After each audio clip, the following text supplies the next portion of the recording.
Good morning students. Today in this video we will start our chapter 4 linear partial differential equations of second and higher orders from the paper partial differential equations. We will study this chapter from the book Partial Differential Equations of Jeevan Sons Publications. Linear partial differential equations of second and higher order. आपने first order linear partial differential equations अपने chapter second में study की हैं। अब इस chapter में हम second और हायर ऑर्डर की लीनियर पार्शियल डिफरेंशियल इक्वेशंस को स्टडी करेंगे। तो फर्दर चलने से पहले एक बार हम इस इक्वेशन की बेसिक डेफिनेशन को पढ़ेंगे। क्या है definition? A partial differential equation in which the dependent variable and its partial derivatives occur only in the first degree and are not multiplied together, their coefficient being constant or functions of x and y, is known as linear partial differential equation. कि को partial differential equation को आप linear partial differential equation कहेंगे। क्या क्या condition satisfy होनी चाहिए? क्या कहता है? एक तो ये जो डिपेंडेंट वेरिएबल है इसमें वो, और उस डिपेंडेंट वेरिएबल के जो भी पार्शियल डेरिवेटिव्स आए उन सभी पार्शियल डेरिवेटिव्स की डिग्री क्या होनी चाहिए? 1। मतलब क्या कि डिपेंडेंट वेरिएबल अभी तक आप नॉर्मली में क्या लेकर चल रहे हैं? अपना वेरिएबल z। ठीक है, तो z और z के जितने भी पार्शियल डेरिवेटिव्स हैं हर किसी की मैक्सिमम पावर कितनी होनी चाहिए? 1। ना तो z की कहीं भी पावर 1 से ज्यादा आए और ना ही z के किसी भी पार्शियल डेरिवेटिव की पावर 1 से ज्यादा आए।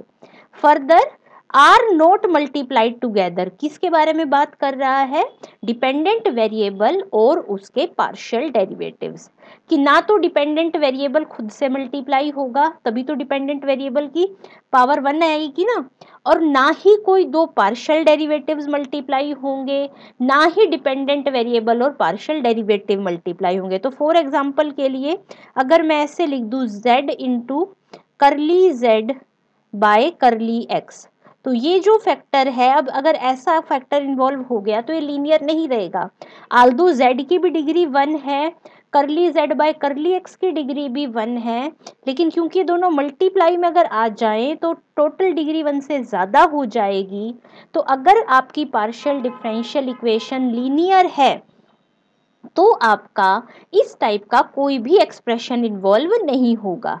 तो मोटे तौर पे अगर कहें तो आपने सिंपल क्या बात याद रखनी है कि z की कोई पावर नहीं आएगी, किसी पार्शियल डेरिवेटिव की कोई पावर नहीं आएगी, कोई पार्शियल डेरिवेटिव किसी दूसरे पार्शियल डेरिवेटिव से मल्टीप्लाई नहीं होगा, और ना ही पार्शियल डेरिवेटिव डिपेंडेंट वेरिएबल से मल्टीप्लाई होगा। साथ में जो पार्शियल डेरिवेटिव के कोफिशिएंट्स आएंगे वो या तो कांस्टेंट हो सकते हैं या फंक्शन ऑफ एक्स वाई हो सकते हैं। अब जब मैं कह रही हूँ फंक्शन ऑफ एक्स वाई, तो एक्स और वाई वेरिएबल पर किसी भी टाइप की कोई पावर की मल्टीप्लाई होने की कोई भी कंडीशन नहीं है, क्योंकि एक्स और वाई आपके इंडिपेंडेंट वेरिएबल हैं। कंडीशन सिर्फ आपके डिपेंडेंट वेरिएबल पर अप्लाई होगी। तो जब कोई पार्शियल डिफरेंशियल इक्वेशन ये सभी कंडीशन सेटिस्फाई कर देगी तो उसे हम कहेंगे लीनियर पार्शियल डिफरेंशियल इक्वेशन। और पार्शियल डिफरेंशियल इक्वेशन का ऑर्डर निकालना हमने पहले ही चैप्टर 1 में अपनी बेसिक वीडियो में सीख रखा है। तो अगर लीनियर पार्शियल डिफरेंशियल इक्वेशन का ऑर्डर n है तो उसका मतलब क्या है कि उस पार्शियल डिफरेंशियल इक्वेशन में जो सबसे बड़े ऑर्डर का डेरिवेटिव आ रहा है वो कौन से ऑर्डर का है? nth ऑर्डर का। तो इस चैप्टर में आपने सेकंड और उससे हायर ऑर्डर की लीनियर पार्शियल डिफरेंशियल इक्वेशंस का सॉल्यूशन निकालना सीखना है, क्योंकि जो आपकी फर्स्ट ऑर्डर की लीनियर पार्शियल डिफरेंशियल इक्वेशंस हैं उन्हें आप ऑलरेडी अपने सेकंड चैप्टर में स्टडी कर चुके हैं। देखिए यहाँ पर अब इसने जनरल फॉर्म लिखी है 2 मार्क्स के क्वेश्चन में कई बार अगर डेफिनेशन आ जाती है कि डिफाइन करो लीनियर पार्शियल डिफरेंशियल इक्वेशन को, तो ये तो आपकी डेफिनेशन हो गई यहाँ पर, साथ में आप उसको एक एग्जांपल देकर भी एक्सप्लेन कर सकते हैं।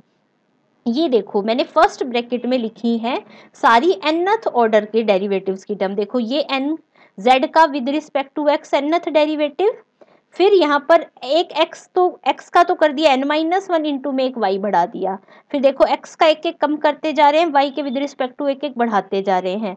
तो अगर मैं टोटल की बात करूँ तो हर टर्म का ऑर्डर nth ही है आपका, और लास्ट टर्म में y का विद रिस्पेक्ट टू nth, फिर ये n-1th ऑर्डर की टर्म लिख दी, अप टू सोन ये 1 ऑर्डर के डेरिवेटिव की टर्म, ये जिसमें सिंपल आपका z इन्वॉल्व हुआ, और ये आपका फंक्शन ऑफ एक्स वाई। अब a not a1 a2 b not b1 b2 ऐसे m नॉट m1 m2, ये सभी या तो कॉन्स्टेंट्स होंगे या सिर्फ x और y के फंक्शंस होंगे, और इसमें कोई अदर वेरिएबल इन्वॉल्व नहीं होगा। If a naught a1 up to so on n naught are all constant, then we say that one is a linear partial differential equation of order n with constant coefficient। ये constant coefficient का मतलब क्या है कि जो आपकी linear partial differential equations हैं उसमें ये जितने भी कोफिशिएंट्स आपके मल्टीप्लाई में यूज हो रहे हैं ये सभी कांस्टेंट नंबर्स हैं, एक्स वाई के फंक्शन नहीं है। अब नेक्स्ट डेफिनेशन जो आपने याद रखनी है, अभी तक हमारी 2 डेफिनेशन हो चुकी हैं, एक तो लीनियर पार्शियल डिफरेंशियल इक्वेशन की और एक linear partial differential equation with constant coefficient की। अब हम बात करते हैं linear homogeneous partial differential equation of order n। अब आपने partial differential equation of order n का मतलब आपको पता है, लीनियर का मतलब पता है, मेन अब आपको सीखना है कि कोई डिफरेंशियल इक्वेशन होमोजीनियस कब कहलाती है। देखो क्या डेफिनेशन है, if all the derivatives appearing in the differential equation are of same order, then the equation is called linear homogeneous partial differential equation. कि पार्शियल डिफरेंशियल इक्वेशन लीनियर तो है ही, linear में अभी हमने क्या किया था कि ना तो डिपेंडेंट वेरिएबल की कोई पावर आएगी ना किसी भी पार्शियल डेरिवेटिव की कोई पावर आएगी, लीनियर होने के लिए कोई भी 2 पार्शियल डेरिवेटिव आपस में मल्टीप्लाई नहीं होंगे, साथ ही आपका डिपेंडेंट वेरिएबल भी किसी पार्शियल डेरिवेटिव के मल्टीप्लाई में नहीं लिखा जाएगा। अब उसमें एडिशनल होमोजीनियस वर्ड का मीनिंग हो गया है कि जितने भी डेरिवेटिव उसमें हैं सभी का ऑर्डर क्या है, सेम। तो अगर मैं आपको कहूँ कि जनरल लिखिए homogeneous linear partial differential equation of order n, तो देखिए ऊपर वाले एग्जाम्पल में जो मेरी फर्स्ट ब्रैकेट थी मैंने वो वाली सारी टर्म्स यहाँ लिखी हैं, सारे nth ऑर्डर वाले डेरिवेटिव लिख दिए। अब अगर सभी का ऑर्डर 2 होगा तो वो होमोजीनियस ऑफ डिग्री 2 हो जाएगी, 3 है तो 3 उसी के अकॉर्डिंग आ जाएगा। व्हेन और अगर सारे डेरिवेटिव्स का ऑर्डर सेम नहीं है तो वो आपकी क्या कहलाएगी, non homogeneous partial differential equation. ये सभी basic definitions with general example ऐसा जरूरी नहीं कि एज इट इज यही याद रखो, आप सिंपल सा कोई भी सेकंड थर्ड लीनियर होमोजीनियस का एग्जाम्पल लिख के अपनी लैंग्वेज में भी बना सकते हैं। ये सभी डेफिनेशंस और विद एग्जाम्पल्स आपको एग्जाम पॉइंट ऑफ व्यू से भी याद रखने हैं। अब हम बात कर रहे हैं कुछ नोटेशंस की जो इस चैप्टर में आप स्टडी करते हुए यूज करेंगे। फर्स्ट नोटेशन जो हम यूज करेंगे एक्चुअल में स्टूडेंट्स, ये जो आपका 4th चैप्टर है ये काफ़ी हद तक एक्सटेंशन है ऑर्डिनरी डिफरेंशियल इक्वेशन में लास्ट सेमेस्टर में जो आपने 4th चैप्टर पढ़ा था। क्या था 4th चैप्टर का नाम, linear differential equations with constant coefficients.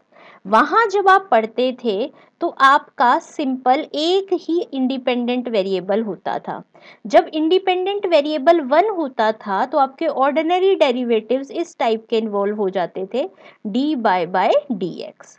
ठीक है, तो उन टाइप के क्वेश्चंस में हम अपना ऑपरेटर यूज करते थे, तो वहां पर आप ये ऑपरेटर डी यूज करते थे कैसे होता था ये operator, D by d x को आप लिख देते थे कैपिटल डी।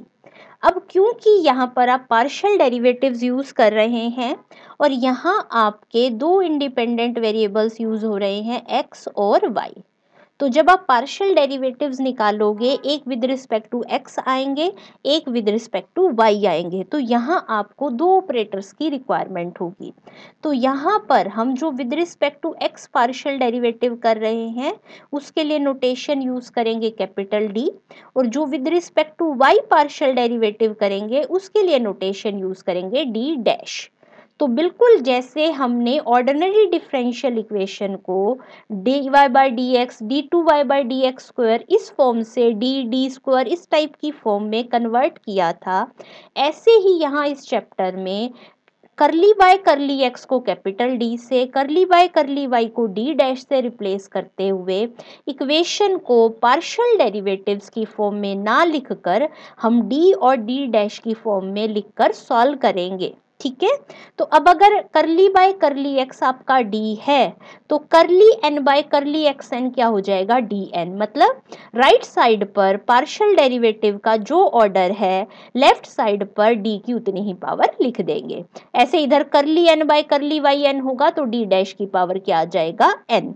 इस मेथड को यूज करते हुए हम अपनी डिफरेंशियल इक्वेशन को, एक्चुअल में जो आपकी लीनियर पार्शियल डिफरेंशियल इक्वेशन है उसको आप अपनी नोटेशन फॉर्म में इस टाइप से कन्वर्ट करेंगे।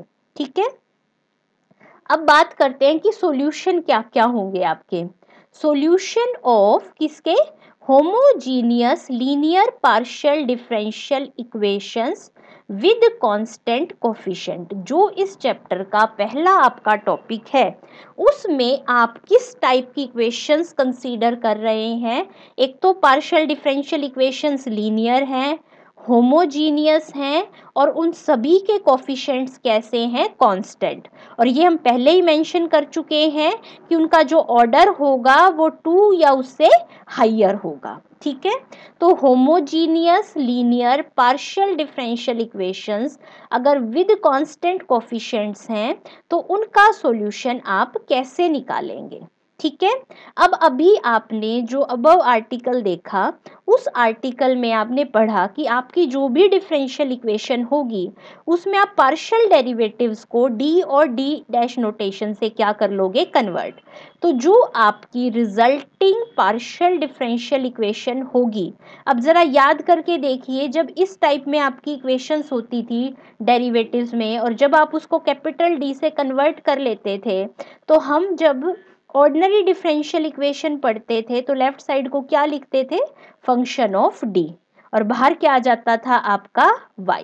ठीक है, तो अब यहाँ पर लेफ्ट साइड में आपका क्या है, d और d डैश।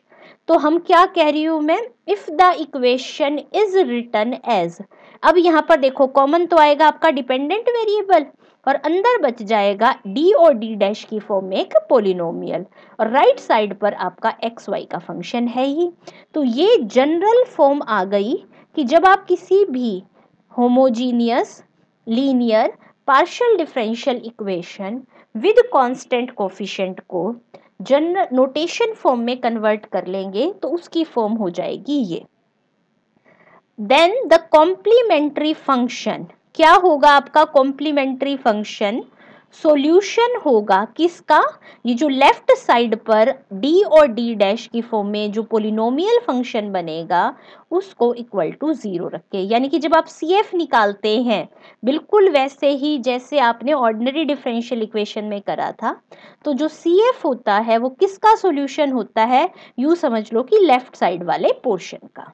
ठीक है, और जो आपका इन केस ऑफ, देखो यहाँ पर भी मेंशन किया है कि जब आप ordinary linear differential equation solve करते थे तो सॉल्यूशन के दो पार्ट होते थे, एक पार्ट होता था आपका कॉम्प्लीमेंट्री फंक्शन और दूसरा पार्ट होता था पर्टिकुलर इंटीग्रल। सेम आपका यहाँ रिपीट होगा, यहाँ पर भी आपका कॉम्प्लीमेंट्री फंक्शन जो है वो सॉल्यूशन है तब जब हमने राइट हैंड साइड को क्या रखा हुआ है, 0। अब PI क्या है आपका, if U is a complementary function and z dash is a particular integral। u है आपका कॉम्प्लीमेंट्री फंक्शन, सिंपल नोटेशन है, यहाँ इससे कंफ्यूज मत होना कि कौन सा आपका क्या वेरिएबल यूज हो रहा है। ये जो नेक्स्ट थ्योरम है इसका आपने सिर्फ रिजल्ट ध्यान में रखना है, और ये रिजल्ट सिर्फ आपको इतना वही बता रहा है जो मैंने अभी यहाँ ऑर्डिनरी के केस में लिखा है कि जो आपकी ये जो डिफरेंशियल इक्वेशन है इसका सॉल्यूशन होगा, जनरल सॉल्यूशन क्या होता है, u और z डैश का सम, जिसमें u जो है वो आपका CF है और z डैश जो है वो आपका क्या है, PI। तो कॉम्प्लीमेंट्री फंक्शन और पर्टिकुलर इंटीग्रल को आप निकालोगे और निकालने के बाद दोनों का सम करोगे, उसी से आपका इस पार्शियल डिफरेंशियल इक्वेशन का क्या आएगा, सॉल्यूशन। नेक्स्ट जो आपकी थ्योरम है उसकी आपने वही रिजल्ट ध्यान में रखना है। ये सभी जो रिजल्ट्स अब आप इस चैप्टर में जितनी भी डेफिनेशंस रिजल्ट्स यूज करोगे आपको बिल्कुल ऐसा ही फील होगा कि डायरेक्टली आपके फोर्थ चैप्टर को जो आपने ऑर्डिनरी डिफरेंशियल इक्वेशंस में पढ़ा है, linear partial differential equations with constant coefficient, sorry homogeneous linear partial differential equations with constant coefficient. तो अब यहाँ पर आपने देखो क्या है, u1 u2 un are solution of homogeneous linear partial differential equation F D D dash Z is equal to 0। देखो अब इसको आप ध्यान से देखो, ये जो इक्वेशन है ये आपकी वही इक्वेशन है जिसका सॉल्यूशन आपने CF निकालने के लिए यूज किया था। अब क्या करेंगे हम एक्चुअल क्वेश्चंस में, इस इक्वेशन के सॉल्यूशन निकालेंगे। अगर u1 u2 un homogeneous linear partial differential equation के n सॉल्यूशन हैं तो इनका लीनियर कॉम्बिनेशन का क्या मीनिंग है, summation r from 1 to n, हमने क्या करा, हर सॉल्यूशन को एक कांस्टेंट से मल्टीप्लाई किया है और सभी को क्या कर दिया, ऐड। तो ये जो है ये एक्सप्रेशन भी इस इक्वेशन का सॉल्यूशन होगा अगर हर ui इस इक्वेशन का सॉल्यूशन है। ठीक है, तो इसी कॉन्सेप्ट को यूज करते हुए जब आप अपने न्यूमेरिकल क्वेश्चंस को सॉल्व करेंगे तो क्या करेंगे आप कि हर बार इसके जितने भी सॉल्यूशन निकालेंगे उनको कांस्टेंट से मल्टीप्लाई करके प्लस की फॉर्म में मेंशन कर देंगे। वो कैसे क्या करना है वो भी मैं जब आपको मेथड एक्सप्लेन करूंगी तब हम ये सारी चीजें क्या करेंगे, डिटेल में स्टडी। अब हम सबसे पहले पेज नंबर 4.6 पर जो आपको वर्किंग रूल्स गिवन है वहां पर आ जाते हैं। Working rule to find CF of linear homogeneous partial differential equation. अब क्योंकि आपने पढ़ लिया है, सबसे पहला काम आपने हर क्वेश्चन में क्या करना है कि आपको जो आपकी पार्शियल डिफरेंशियल इक्वेशन गिवन है उसे इस फॉर्म में कन्वर्ट करें। अब इस फॉर्म में कन्वर्ट करने के लिए आपने क्या करना है, जो आपका करली बाय करली एक्स या उसके जितने भी हायर ऑर्डर्स इन्वॉल्व हो रहे हैं उनको d और d की पावर से क्या कर दोगे आप, रिप्लेस। सिमिलरली करली बाय करली y और उससे हायर ऑर्डर के जितने भी डेरिवेटिव्स इन्वॉल्व हो रहे हैं उन्हें d डैश और उसकी पावर से क्या कर दोगे आप, रिप्लेस। और सभी में से आपका z कॉमन आ जाएगा और इक्वेशन इस फॉर्म में कन्वर्ट हो जाएगी। तो ये हो गई है आपकी नोटेशनल फॉर्म जिसको यूज करते हुए आपने अपने क्वेश्चन सॉल्व करने हैं।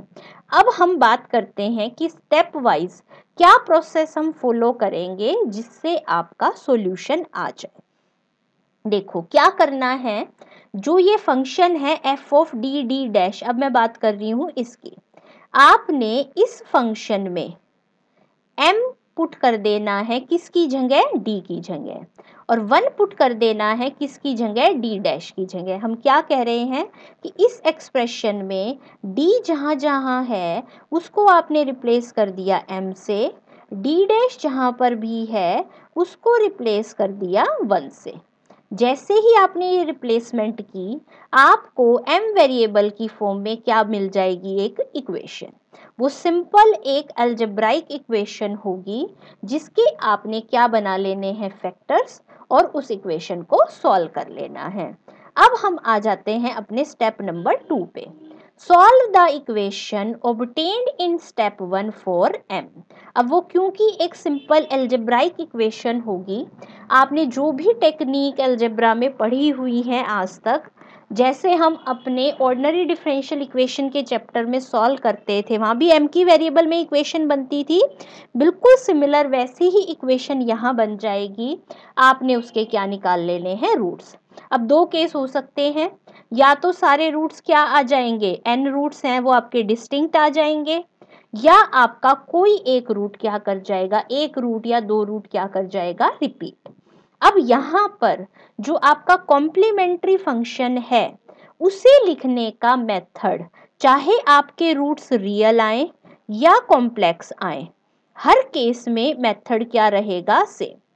तो वहां पर आपको याद हो कि हम कहते थे कि कॉम्प्लेक्स रूट है तो CF इस मेथड से लिखना है, रियल रूट है तो CF इस मेथड से लिखना है, लेकिन यहाँ पर हर केस में मेथड में कोई डिफरेंस नहीं आएगा। आपने क्या करना है, phi 1 लिखा, फिर y प्लस में पहली वैल्यू लिखी इनटू में x, phi 2 लिखा, y प्लस में दूसरी वैल्यू लिखी इनटू में x, प्लस एंड सोन, ऐसे आप अपनी सारी वैल्यूज लिखते जाएंगे। यहाँ पर किसी के भी कॉरस्पॉन्डिंग रूट को आप पहले या पीछे लिख सकते हैं, ऑर्डर से यहाँ पर कोई फर्क नहीं पड़ेगा।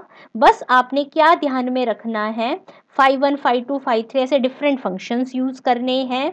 y प्लस में एक वैल्यू लिखो into x, plus y plus में दूसरी वैल्यू लिखो इंटू एक्स, ऐसे सारी वैल्यूज मेंशन कर देनी है। अब हम बात करते हैं, अगर कोई एक रूट स्मॉल m है वो रिपीट कर रहा है r टाइम्स, r टाइम्स का मतलब जैसे कि एक बार दो बार, तो उसके मल्टीप्लाई में, जैसे आप ऑर्डिनरी के केस में x लिखते थे, यहाँ भी ऐसे ही करना है। अब देखो, अगर कोई रूट सिर्फ दो बार रिपीट कर रहा है तो उसके कोरस्पॉन्डिंग फैक्टर दो बार आएगा। तो जरा ध्यान से देखना कि फाई के साथ जो फंक्शन है वो तो सेम लिखा, और एक बार कुछ भी नहीं, दूसरी बार x लिख दिया। अब अगर कोई रूट आपका तीन बार रिपीट हो रहा होगा तो फैक्टर तीन आएंगे आपके, तो आपका एक अगला फैक्टर क्या बन जाएगा, x का स्क्वायर, phi 3 और y प्लस mx। ठीक है, तो आपने ऐसे ध्यान में रखना है कि जो रूट जितनी बार रिपीट हो रहा है उसके कॉरस्पॉन्डिंग उतनी ही टर्म्स आएंगी। अब यहाँ पर देखो, ये small m is equal to capital M, root कितनी बार रिपीट हो रहा है, r बार, तो उसके कॉरस्पॉन्डिंग आपके r फैक्टर आने चाहिए। तो यहाँ पर देखो, x की पावर 1 से लेके x की पावर r माइनस 1 तक, r माइनस 1 फैक्टर तो ये हो गए और एक ये फैक्टर, तो टोटल r हो गए ना। तो आपने क्या याद रखना है, जब कोई रूट दो बार रिपीट हो रहा था तो आपके कितने फैक्टर आने चाहिए थे, दो, तो मैंने देखो ये दो हो गए फैक्टर। ठीक है, एक बार 1 और एक बार x लिखा और अंदर वाली टर्म सेम। अगर कोई रूट तीन बार रिपीट हो रहा है तो उसके लिए कितने फैक्टर आएंगे, तीन, एक बार 1 लिख के, एक बार x लिख के, एक बार x स्क्वायर लिख के। ऐसे आपका कोई भी रूट जितनी टाइम रिपीट हो रहा हो, आपने y प्लस में वो रूट इंटू एक्स लिखना है। phi 1 phi 2 हर बार डिफरेंट फंक्शन यूज करते जाना है और x की एक एक पावर इंक्रीज करनी है, और बस अपने total number of terms count कर लेनी है कि जैसे अब देखो n टर्म्स थी ना यहाँ पर, तो टोटल राइट साइड पर ये भी टर्म्स n होनी चाहिए। ठीक है, अब हम देखते हैं अभी इस वर्किंग रूल में, तो हमने ये एक्सप्लेन करा कि ये जो पार्शियल डिफरेंशियल इक्वेशन थी जनरल, इसका आपको CF कैसे निकालना है।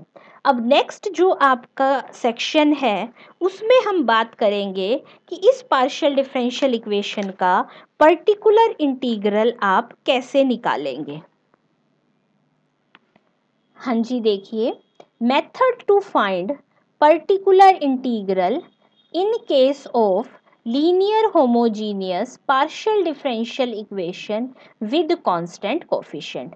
तो अगर आपकी ये जो जनरल नोटेशनल फॉर्म में पार्शियल डिफरेंशियल इक्वेशन है, इसका पीआई निकालने का फॉर्मूला देखो बिल्कुल सिमिलर, वैसे ये हम क्या करते थे, यहाँ जो मल्टीप्लाई में पोलिनोमियल होता था उसे 1 अपॉन में लिख देते थे और न्यूमरेटर में मल्टीप्लाई में राइट साइड वाला फंक्शन लिख देते थे। तो बिल्कुल वही सेम फॉर्मूला यहाँ यूज होगा, बस यहाँ राइट साइड पर एक्स और वाई का फंक्शन है तो वही मल्टीप्लाई में आ गया और अपॉन में F of D D dash आ गया।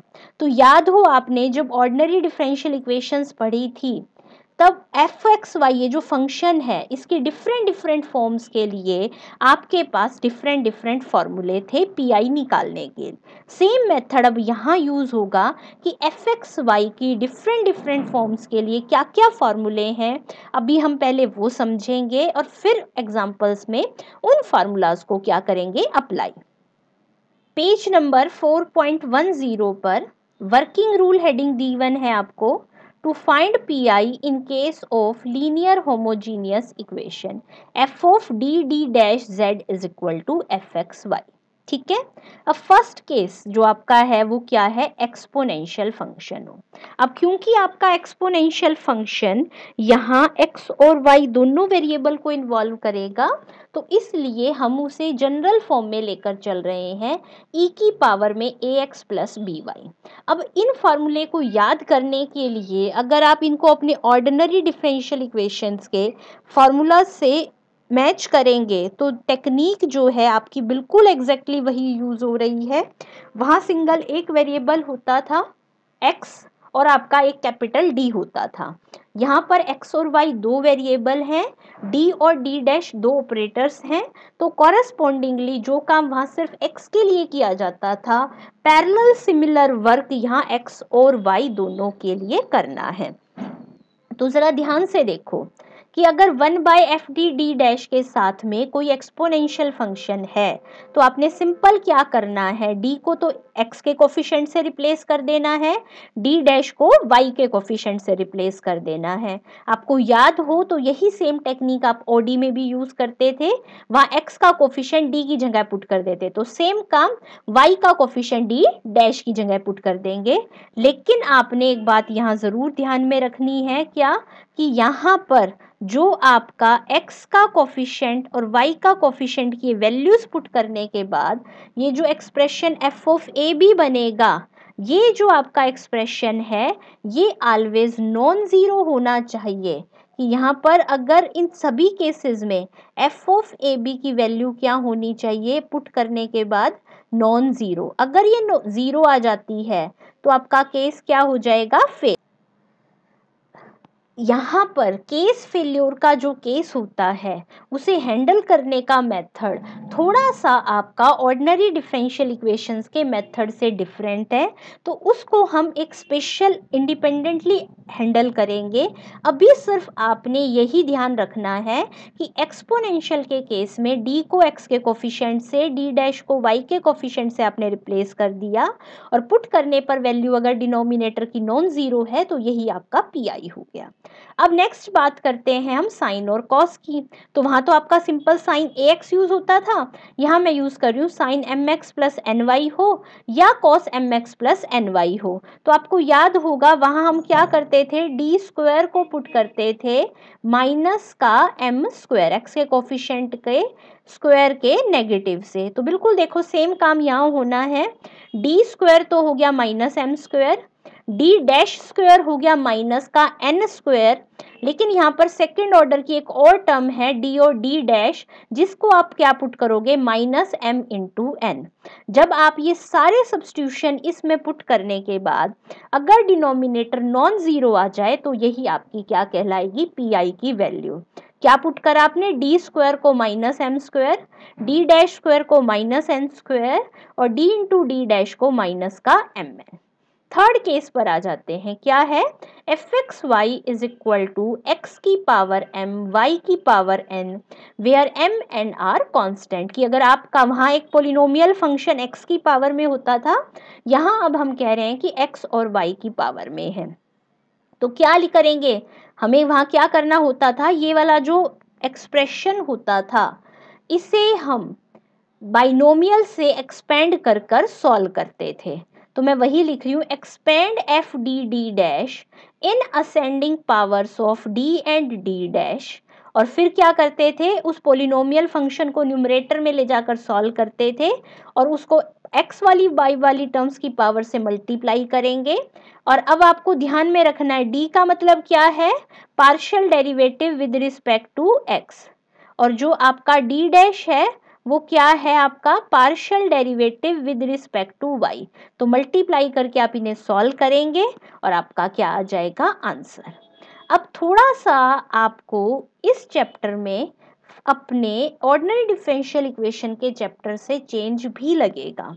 अब जो आपका केस 4 है, अब क्योंकि आपके कुछ बहुत सारे cases exponential, sine, cos, x y की पावर तो इन्वॉल्व हो गए, लेकिन कुछ क्वेश्चंस ऐसे भी होते हैं कि जिनमें जो फंक्शन यूज हो रहे हैं वो आपके अभी तक कंसीडर किए हुए फंक्शन से क्या हो, डिफरेंट टाइप के। उस केस में आपने क्या करना है, वो आपका केस 4 है। क्या कहता है, when f(x,y) is any other function of xy, any other मतलब कि ना वो एक्सपोनेंशियल है, ना वो साइन कॉस है, और ना ही xy की पावर है, देन आपने इसका pi निकालने का क्या मेथड आप यूज कर सकते हैं। क्या कहता है, एफ डी डैश को partial fractions into partial fractions में आप ब्रेक करेंगे, F D D dash as a function of D and operate each partial fraction of F x y, remembering that. अब आपने ये टेक्निक क्या करनी है, यूज। ये टेक्निक यूज करने के लिए ध्यान रखिए कि आप हर बार में सिंपल एक लीनियर फैक्टर अप्लाई कर सकते हैं। मैंने एफ डी डी डैश को पार्शियल फ्रैक्शन से लीनियर फैक्टर्स में ब्रेक कर लेना है और हर लीनियर फैक्टर को अपने एफ एक्स वाई पर अप्लाई कर देना है। यहाँ पर देखिए मल्टीप्लाई का साइन है, आपकी बुक में थोड़ी सी मिस प्रिंटिंग है, ये इक्वल टू का साइन नजर आ रहा है। अब यहाँ पर इसने एक फैक्टर को अप्लाई करने का मेथड सिखाया है। क्या सिखाया है, आपने एक फैक्टर को मल्टीप्लाई करने के लिए एक इंटीग्रेशन का साइन लगाया, एफ एक्स वाई में y की जगह क्या पुट करा है, c माइनस एम एक्स, और वो c माइनस एम एक्स कहाँ से आया है, आप यूँ समझ लिए यहाँ से कि यहाँ पर आपका y प्लस एम एक्स को आपने क्या पुट करा है, c m, ये कि आपका ये जो है d की जगह यूँ समझ लिए c माइनस, या यूँ समझ लीजिए कि यहाँ से जो आपका फैक्टर है, अगर इस फैक्टर को देखो दोबारा से यहाँ से समझ लीजिए, as f of d dash as a function of d and operate each partial fraction on fxy, remembering that। अब मैं इसे फंक्शन ऑफ d मानकर अगर इस फैक्टर में देखा जाए कि d डैश का कोफिशिएंट क्या आ रहा है, आपका m, तो आपने y में mx ऐड कर देना है और उसे c पुट कर देना है। तो fxy में जहाँ y है उसकी वैल्यू आ गई c माइनस एम एक्स। अब फॉर एग्जाम्पल के लिए मैं कहूँ कि ये फैक्टर आपका क्वेश्चन में d माइनस 2d डैश आ रहा है, तो m की वैल्यू क्या हो गई आपके पास 2, तो आप क्या पुट करोगे y प्लस 2x। अगर मैं यहाँ पे प्लस का साइन लगा दूं तो फैक्टर जो हो गया m की वैल्यू कंपेयर करके देखो कितनी हुई, -2, तो आप यहाँ पर क्या पुट करोगे, y माइनस 2x। तो उसी के अकॉर्डिंग आपने यहाँ से m की वैल्यू निकालनी है, इसमें पुट करनी है और इस इंटीग्रेशन को सॉल्व कर देना है। ये जो इंटीग्रेशन है ये आपको पर्टिकुलर इंटीग्रल की वैल्यू रिटर्न करेगा। लास्ट जो आपका एक नया मेथड है आपकी बुक में मेंशन है, वो मेथड आपको गिवन है पेज नंबर 4.18 पर। इसमें नीचे वर्किंग रूल हेडिंग है to find P by shorter method. क्या है मेथड ये कि F of D D dash Z is equal to F x y where F D D dash is a homogeneous function of degree n। अब यहाँ पर ये method आप ध्यान से देखिए, ये मेथड सिर्फ क्या कंडीशन है, वैसे आपको देखने में लगेगा कि ये मेथड तो बहुत सिंपल है, हर क्वेश्चन को हम इसी मेथड से क्यों ना करें। तो आपने क्या ध्यान रखना है कि यहाँ एक रिस्ट्रिक्शन है कि जो ये आपका फंक्शन है ये आपका ax प्लस बी वाई का फंक्शन होना चाहिए। ax प्लस बी वाई का फंक्शन होने का क्या मीनिंग है कि फॉर एग्जाम्पल के लिए अगर किसी क्वेश्चन में मैं फंक्शन ऐसा लिख दूं ex इंटू में y, तो अब ज़रा ध्यान से देखिए क्या ये फंक्शन x प्लस वाई की फॉर्म में है, नहीं है। तो ऐसे केसेस में तो ये आपका मेथड अप्लाई नहीं हो पाएगा। लेकिन अगर मैं क्वेश्चन में देखो फंक्शन इस टाइप से कर दूं कि कोस, या देखो सेकंड लिख दूं मैं, मान लो सेकेंड, हाँ जी देखिए मैंने अब फंक्शन लिख दिया second x plus Y.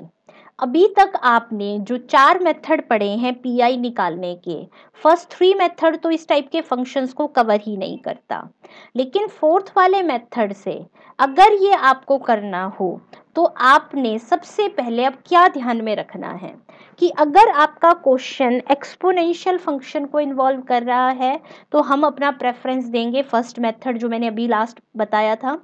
Second method था आपका साइन कॉस के लिए, थर्ड था एक्स वाई की पावर के लिए, फोर्थ वाई था एक मेथड था एक रैंडम फंक्शंस के लिए कि जो फंक्शंस आपके पहले 3 टाइप में कवर नहीं हुए। अब मैं बात कर रही हूं कि हम क्या करेंगे अगर फंक्शंस पहले 3 कैटेगरी में कन्वर्ट नहीं हुए, तो हम फोर्थ मेथड पर जाने से पहले चेक करेंगे कि क्या उस पर शॉर्टकट मेथड अप्लाई हो सकता है। शॉर्टकट मेथड तभी अप्लाई होगा जो अब आपका राइट साइड का function ax plus B Y variable की फॉर्म में हो। ax सेपरेट y सेपरेट अगर है तो ये आपका मेथड अप्लाई नहीं हो पाएगा। अब देखो आपको क्या करना है, एफ डी डी डैश की जगह आपने लिख देना है एफ ऑफ ए बी। क्या करा आपने, x का जो कोफिशिएंट था उसे d की जगह पुट कर दिया और आपने y का कोफिशिएंट जो था वो d डैश की जगह पुट कर दिया। ठीक है, अगर ये कोफिशिएंट विद साइन है तो आपने विद साइन ही रिप्लेस करने हैं।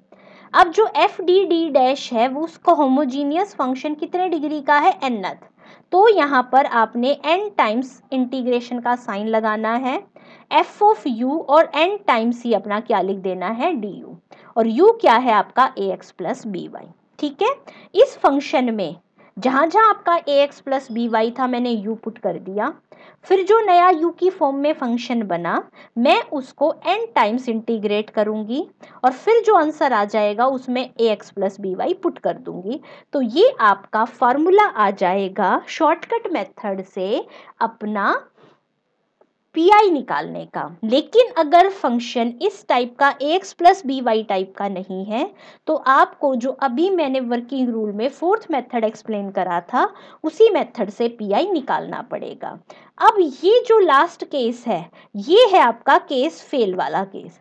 केस जब अगर आपका फेल हो जाता है मतलब कि एफ ऑफ ए बी अगर आपका 0 बन जाता है तो हर केस में आपने यही मेथड अप्लाई करना है, चाहे वो एक्सपोनेंशियल हो चाहे साइन कोस हो एक्स की पावर हो। क्या कर रहा है देखो, थोड़ा सा यहाँ तरीका डिफरेंट है। यहाँ पर तो देखो उसने सिंपल कौन सा फंक्शन लिखा है, F of A X plus B Y.